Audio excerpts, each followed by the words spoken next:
Hi, welcome to Arabic is on channel. This is lesson number 2. Let's get right into it. If you want to know what what this channel is all about, just refer to the first video where I said the whole introduction of this channel, and you'll have a general idea what this channel is all about. If you want to support this kind of thing for the OFWs of the Philippines and in general people who want to learn Arabic, please hit the subscribe button and click the notification bell. Today we're going to lesson number 2, a quick review of lesson number 1. We studied about the first letter in the Arabic alphabet, Hamza, and it's written in this way, a line and then the little C with the little like slanted line under the C. And we had a quick idea of the vowels, which is fatha, sounds like a sound in English. Dhamma, written like this on top of the letter, sounds like u in English. Kasra, it's a little slanted line under the letter, it sounds like E in English.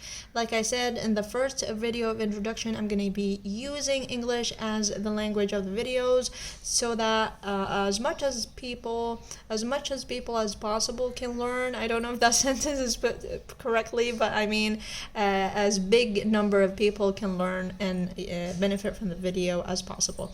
So the third vowel is kasra. We have a vowel, but not really. The sukun, it's a circle on top of the letter. It's called sukun because it's basically like a consonant in English with no vowel after it, just like this D in this word. And then we have the fifth vowel, which is shadda. Shadda is written with one of those 3 vowels on top of the letter or at the bottom of the letter, and it's basically shadda, like pronouncing the letter twice, one with no vowel and one with a vowel, like this word shadda. So I didn't just say shadda, I said shadda. That is what shadda is all about. So we put an example, a practical example of the usage of the vowels. We said the hamza with the fatha is read as a, hamza with the dhamma is read as u, and hamza with the kasra is read as e. And then we have the hamza with sukun, and then hamza with shadda is going to be, it has to put in a word basically to make it easier to understand. That's for lesson number 1, a quick recap. For lesson number 2 today, I got 2 colors so that it will be easier to explain things and you can see the different aspects of what I'm trying to say. We're gonna study the letter ba. So generally in Arabic we start from the right to the left. We write a little line, basically using 2 lines of a notebook line. We go straight horizontally in another line, so like a bowl, not a very deep bowl, and then a little dot under it, and this letter is called ba, just like the ABCD. The second letter is called ba. When it's at the beginning of the word, we write it this way, and then we connect other words, other letters with it, you have to know how to write the letter at the beginning, the middle, and the end because it's different. You have to put that in mind. Another thing that you have to put in mind is whether the letter is going to be connected to another letter or not. B or ba is one of the letters that you will connect to other letters. Let's just put that in our mind. You have to really watch the videos continuously and repeatedly in order to grasp the idea because it's a new language. You have to really focus on that. Please share this video to anyone who wants to learn Arabic so that everyone will benefit from it. And the second way of writing the ba, if it's in the middle of the word, is like this. So you put a line, basically the connecting line to the previous letter, and then the other line to connect it with the coming letter. And then we put the dot and the little line. This dot and little line is basically what will indicate that this letter is ba. And at the end of the word, it's usually the connecting line and then the whole ba. So a connecting line and then the whole ba. That's how you write it by itself. This is how you write it in the beginning, in the middle, and at the end. And then we have the vowels. Let's quick recap. We have the fatha, we have the dhamma, and we have the kasra, we have the sukoon, and we have the shadda. So let's put these vowels into action. Let's say the ba with the fatha is ba, read as ba. Ba with the dhamma, oh sorry, this pen is almost out. This is read as bu. And this ba with the kasra is read as bi. And then the ba with the sukoon is going to read as b, b, b. Basically, just like the b by itself in English. Okay, let's put it in a word.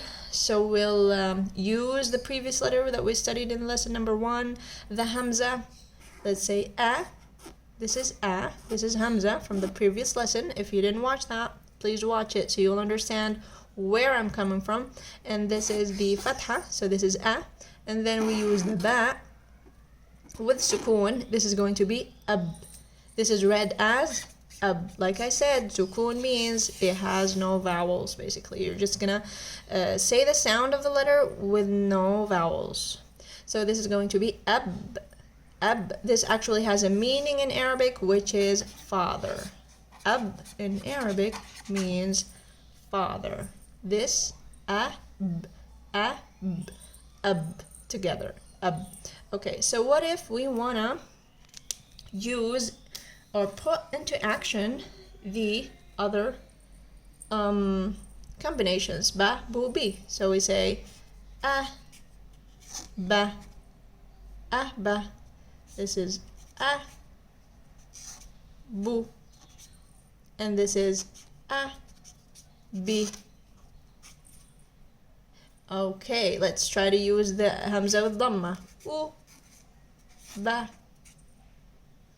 u, bu, and u, bi. Okay, let's try to use the third combination, which is using kasra. I, ba, I, bu, and I. Where do I write? Okay, there's no space. I, bi. Can you see that? Okay. I, bi. Right there on the top. So today we studied the second letter along with the practical usage of all the vowels that we've taken in lesson number 1, so we'll understand it even more, and we've put them into actual combinations so that we'll learn how to read along with learning the letters. I think that's the best approach personally. And then today we're gonna have the sentence of the day, so that we'll have some spoken Arabic that we can learn also for the day. Today, let's say, how old are you? How old are you? So we said we're gonna use in the Gulf dialect. It can be a Saudi, Kuwaiti, Bahraini, Qatari, Emirati, Yemeni, Omani, okay? We're going to use a Syrian dialect, and we're going to also, for an example, use an Egyptian dialect. That's, of course, after using the main root way of saying that, which is the book Arabic. Let's call it the book Arabic, okay? And it's going to be Kam Umruk. Kam umruk means how old are you? How old are you? Kam umruk. In Gulf they say cham umrik. Umrik. Cham umrik. Cham umrik. In Syria they say addesh umrak. Addesh umrak. And in Egypt they say قد ايه عمرك. عمرك ايه؟ قد ايه انت عندك كام سنة. Usually they say okay, انت عندك كام سنة. Okay, انت عندك كام سنة. Usually the Egyptian dialect is very understood across all the Arabic countries. Please note before we end this lesson number 2, this video, that I'm using the male way of saying things. I'm out of words. I don't really remember what they say about the male pronoun. Is it? Yeah, I'm using the, like in English we say he for the male. That's what I'm using for all these sentences as a general pronoun used in Arabic. In Arabic, if you don't know the gender of the person, you just use the male pronoun. So this is all usages for the male, which if you use for any other pronouns, it'll still be understood, not correct, but understood. But for the sake of, not taking too long, not, giving like hundreds of examples, we're going to be diving into that later in more advanced videos. We're just going to use the male usage. كم عمرك, كم عمرك, قديش عمرك, and انت عندك كم سنة. Thank you so much for watching. Please, to support this channel and to see more of these lessons and videos, just subscribe to the channel, hit the notifications bell so you'll be notified of the upcoming videos.